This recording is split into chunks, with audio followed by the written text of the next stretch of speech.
Bonjour à tous et bienvenue sur la chaîne du Vapologue. On se retrouve aujourd'hui pour une nouvelle vidéo revue matérielle. On va parler du Nautilus de chez Aspire, donc Get Aspire en fait, qui m'a été envoyé en direct de chez Aspire. C'est les premiers modèles, le premier batch commercial, donc c'est vraiment la version finale qui sera dans les rayons sur les boutiques. Donc comme ça je pourrais en parler vraiment, enfin c'est pas les versions pré-production qui sont pas officiellement sorties qui peuvent être soumises à changement. Celle-ci normalement ne bougera plus. On va en parler en détail. Je pense que le plus intéressant c'est de faire un gros plan d'abord et puis on va voir ensuite comment ça va. À tout de suite. Alors le Nautilus en gros plan, qu'est-ce que c'est? C'est une évolution des BDC, donc qui ont été aussi fabriqués par Aspire, quoi qu'il arrive. Hop, vous voyez, c'est exactement la même marque. Les BDC qui en ce moment font un tabac, c'est un petit peu la blague. Donc leur révolution dual coil située en bas.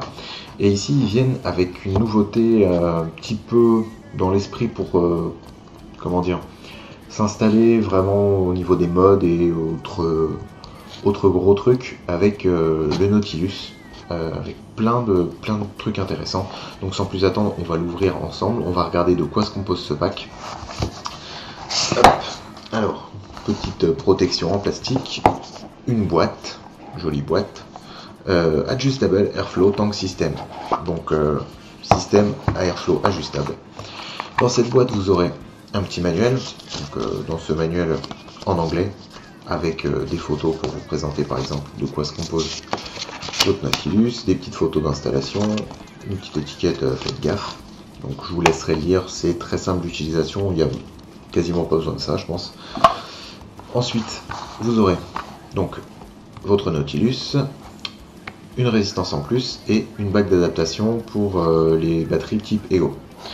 Qu'est-ce qu'on va regarder d'abord? Je pense qu'on va regarder le plus intéressant, c'est-à-dire le Nautilus en lui-même. Alors je dépose ça sur le côté. De quoi se compose-t-il? On va le démonter intégralement et on va parler de chaque partie, si tant est qu'elles sont toutes intéressantes, je ne pense pas. Voilà.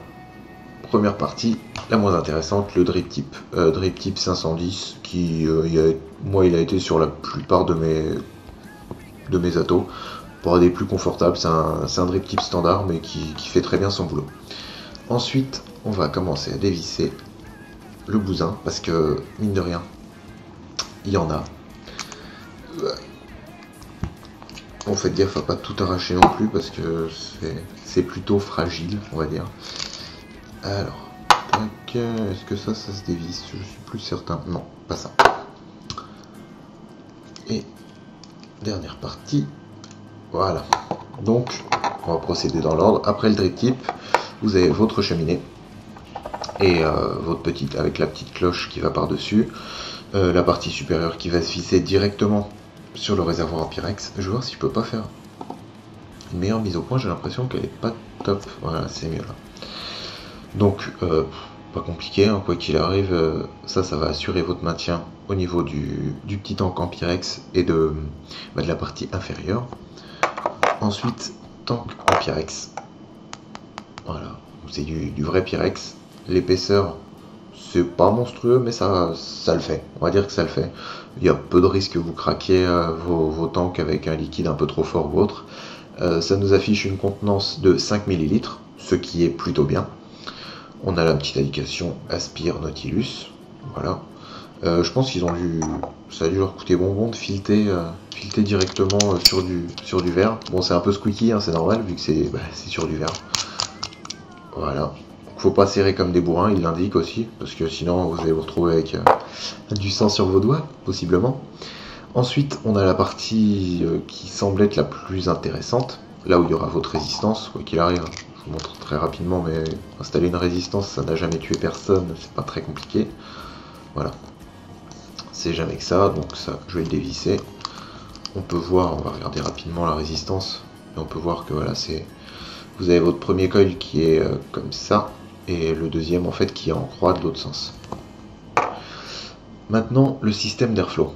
Donc le système d'airflow, ça va fonctionner tout simplement. Vous avez toute cette partie là qui est en fait une bague qui va vous permettre, là comme ça, ce sera peut-être pas le plus pratique, mais on va quand même y arriver. Ouais, là j'ai pas assez de prise. En gros vous pouvez tourner cette bague et à chaque clic vous aurez un diamètre différent.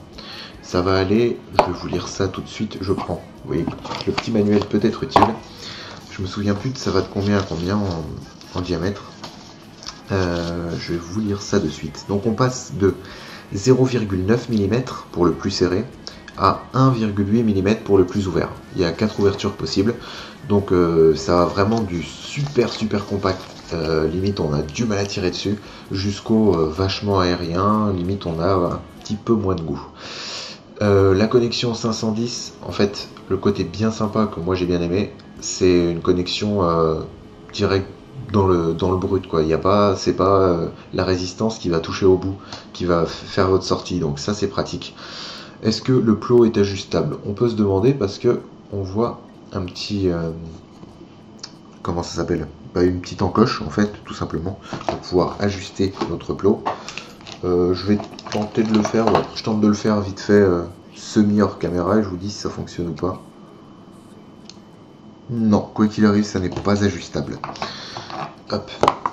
Qu'est-ce qu'on a d'autre sur cette partie qui est, je pense, des plus intéressantes? Est-ce que je peux encore mise au pointé? Ouais. On a cette petite partie en silicone qui a été pensée d'une façon logique, mais avec un défaut très bête. Vous allez voir ça. Wow. En plus je bouge la caméra, rien ne va plus. Vous allez voir ça en détail dans pas longtemps. En gros, ça va empêcher ça va limiter la pression sur votre résistance. Je pense que c'est ça, c'est de ce que j'ai réfléchi tout simplement, et j'en suis venu à cette conclusion. Donc on va voir une fois revissé, si j'y arrive. Hop. Je refais la mise au point automatique par ici, merci. Donc pour le refermer, pour le remplir, je vais pas le remplir ici parce que j'en ai déjà un qui est tout prêt, mais pour le remplir, donc comme tous les bottom coils, ce sera par ici. L'accès est relativement simple, franchement vous n'allez pas trop vous courir.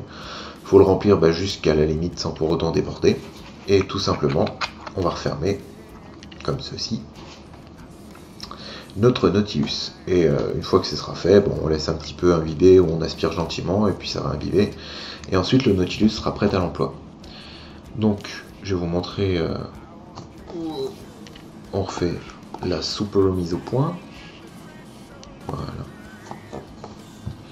Donc là ça doit être un des plus petits, voilà, et en fait vous entendez le léger clic, voilà, j'essaie de vous le faire entendre, mais quoi qu'il arrive ça se maintient bien. Après soit en tournant ça bougera, mais sinon globalement ça bougera pas.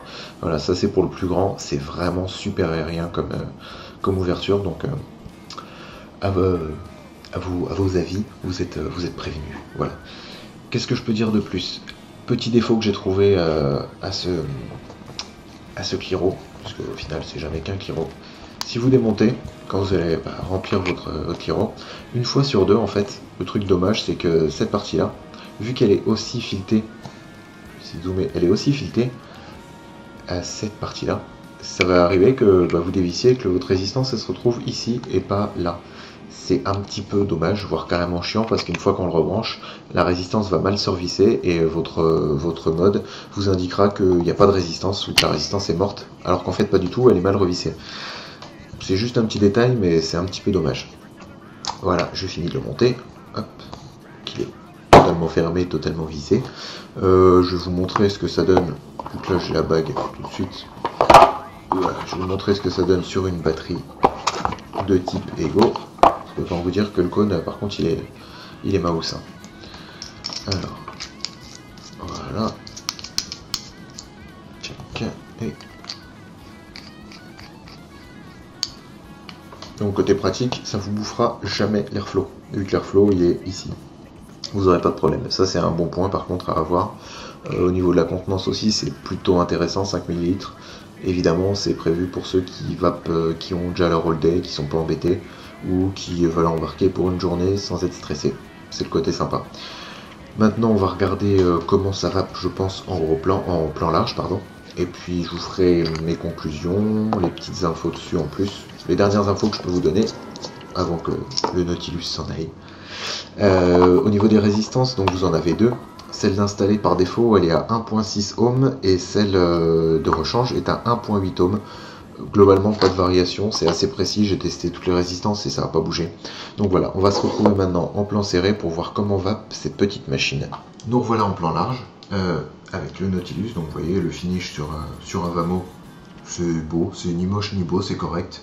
J'ai bien aimé le Nautilus parce que je trouve qu'il a une gueule sympa. Après c'est vraiment que du détail, le côté pratique de l'ajustement d'airflow, très bien, mais je pense qu'il est... Enfin, c'est soit trop, soit pas assez en fait. Il manque un tout petit peu de précision à mon goût. On peut quand même gérer, si on se démerde pas trop mal, on peut gérer de pas tout à fait clipser la vague à fond, donc la tournée, et d'ajuster encore plus finement votre airflow. Mais malgré tout, ce sera moins bien maintenu et ce sera pas tellement précis. Les choses que j'ai pas aimé, on va le tester en direct. Je vais vous montrer les 4 airflows et on va voir la différence. Donc là, je suis à 3.9 volts. Sur une résistance qui est à 1.9 ohm et une batterie elle doit être à 4 volts si je dis pas de bêtises, c'est ça. Donc on va tester tous les airflows, là ça va être le plus petit en 0.9, on va monter 0.11, 0.11, je lis ma petite fiche, ah non, ouais, bah 0.9, 11, 14 et 18, donc 1,1, 1,4 et 1,8 mm d'ouverture. Le plus petit 0.9.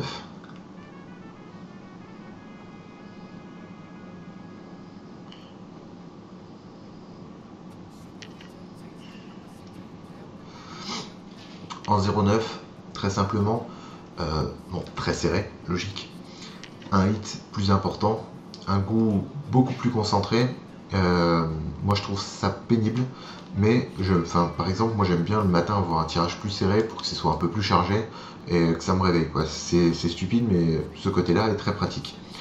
On passe ensuite à 1.1.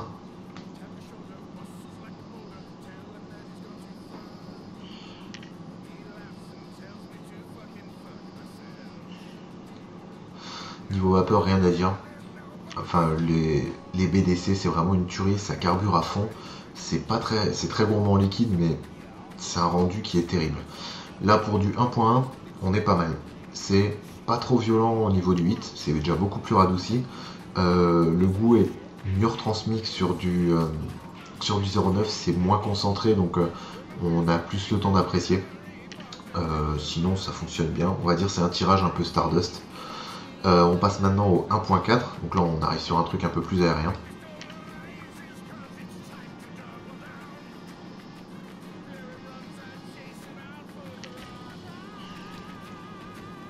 Voilà, là on commence à envoyer de la vapeur comme il faut.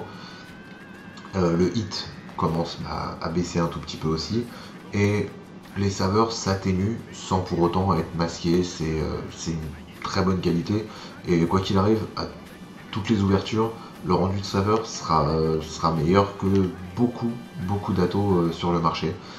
Il y a aussi une tendance, plus vous allez agrandir, plus ici votre votre vapeur sera rafraîchie. Elle sera jamais froide parce qu'on a toujours une tendance tiède chaude qui est vachement agréable pour un bottom dual coil, mais ce sera pas froid. Mais vous aurez tendance à le baisser un petit peu plus vous agrandirez votre ouverture.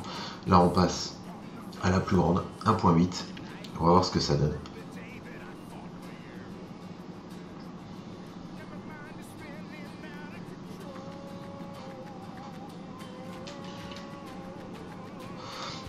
Alors là c'est super léger, super aérien. Le 8 est bien atténué. Là je suis en 12 mg et je peux prendre direct dans les poumons, ça je sens pas, c'est pas très fort. Donc c'est un petit peu dommage. Mais le gros point négatif de ce produit en 1.8, ça siffle. Je sais pas si vous l'entendrez là, mais moi quand j'aspire, je sens vraiment l'air qui est insufflé dedans, et on a le petit sifflement, c'est pas super agréable. Ça peut être gênant, après c'est à vous de voir. Le goût est un petit peu atténué aussi, c'est pour ça que moi j'aurais tendance à préférer le 1.4, c'est celui sur lequel je suis resté le plus souvent et qui m'a le plus plu. Voilà, sinon retransmission des goûts impeccable, vapeur, voilà, vous l'avez vu, il n'y a pas de souci. Au niveau des résistances, on m'avait demandé de parler si possible en millilitres avant de la changer. J'ai écoulé à peu près 35-40 millilitres en faisant des dry burn à chaque fois que je remplissais mon tank. Donc globalement une durée de vie plutôt carrément bien. Le prix, il faut en parler du prix. Le prix, en fait, il m'a été donné en dollars par le vendeur chinois. Donc en gros, ça peut varier. Je pense qu'il va tourner dans les 40. Franchement, si c'est dans les 40 euros, ça ne m'étonnerait pas plus que ça. Après, ce sera peut-être moins cher. Je veux pas dire le contraire, je veux pas dire de bêtises. Quoi qu'il arrive, ça va arriver sur le marché dans vraiment pas longtemps. Je vais donner maintenant les points positifs, les points négatifs, et je vous laisserai vous faire votre avis, et puis je vous donnerai mon avis final sur ce produit. On commence par les points négatifs pour finir sur une note sympa. Les points négatifs, problème quand on dévisse, comme je vous ai expliqué, une chance sur deux, ça arrive que la résistance reste sur la partie cheminée, et quand vous refermez, bah, votre résistance est mal visée, va vous dire non, il n'y a rien, alors que si. Ça c'est dommage. Le petit sifflement sur l'airflow qui est pénible quand on est en 1.8, c'est un petit peu dommage aussi. D'autant que le tirage est super agréable quand c'est aérien, pour ma part. Mais le sifflement, ça me gêne. C'est chiant quand vous êtes à longueur, vous entendez toujours le petit en permanence, c'est un petit peu pénible. Et le défaut dont je vous parlais ici. Ce petit, je refais, allez, je vais faire la mise au point moi-même, voilà. Le petit joint tout blanc, ici, ça va empêcher en fait, vu qu'il est... refait la mise au point, voilà. Vu qu'il est bombé, il va empêcher d'avoir trop de pression directement sur la résistance. En fait, la pression, elle va être générée sur les côtés. Donc ça va éviter les glouglous, parce que j'ai eu 0 glouglou avec. Mais le truc con, c'est que quand vous avez quasiment fini votre tank, vu que c'est bombé, bah, le liquide il va sur les côtés. Et en gros, vous allez vous retrouver à un demi-millilitre, c'est pas grand chose, hein, mais c'est déjà ça, un demi-millilitre, vous allez beau pouvoir tourner, ça rentrera pas dans la résistance. Donc si vous n'avez pas votre relais et que vous voulez changer de liquide, bah, vous êtes bon pour foutre un millilitre en l'air et vous galérez à nettoyer le truc, alors que sinon ça va fonctionner très bien. C'est un petit défaut, il y en a pour qui ça ne posera pas de problème, ceux qui ont leur relais et qui veulent couler leur liquide tranquille, ça marchera très bien. Les autres, vous serez un petit peu plus embêtés, ce qui est dommage, mais il fallait le mentionner. Au-delà de ça, les qualités, finition, rien à dire. L'esthétisme, c'est relatif, il y en a qui aimeront, d'autres pas. Le pack est plutôt très complet, donc il n'y a pas de souci à ce niveau-là non plus. Contenance, rien à dire. Finition en Pyrex, voilà, rien de plus. Globalement, est-ce que je peux conseiller ce produit? Oui, à ceux qui ont trouvé leur All-Day et qui aiment les tirages aériens, ou les tirages très serrés, le rendu sera pas de très grande qualité comparé au tirage plus ouvert. Mais après ça c'est l'appréciation personnelle, donc je pourrais pas vous le dire. Au-delà de ça, oui, je pourrais conseiller ce produit à ceux qui veulent un truc pour embarquer pour longtemps, qui veulent être tranquille avec de la contenance dans un truc sécure. Le petit bombé, franchement c'est solide. Je vais pas non plus m'amuser à le casser contre les murs, mais ça peut résister, je pense, à quelques chocs. Après il faudra faire gaffe, le tank peut-être un peu fragile du fait qu'il soit déjà fileté plus bombé, c'est pas à mettre entre les mains de personnes à tendance bourrin. Voilà. C'est tout ce que je peux dire à ce niveau-là. Vous pouvez retrouver d'autres infos sur le site de Aspire. De toute façon, je l'aurai mis là comme d'habitude. En attendant, je vous souhaite une bonne vape. Moi, je vais continuer les vidéos que vous aurez au fur et à mesure de revues liquides qui vont être lancées. Restez loin de la cigarette, vapez bien. À bientôt. Salut.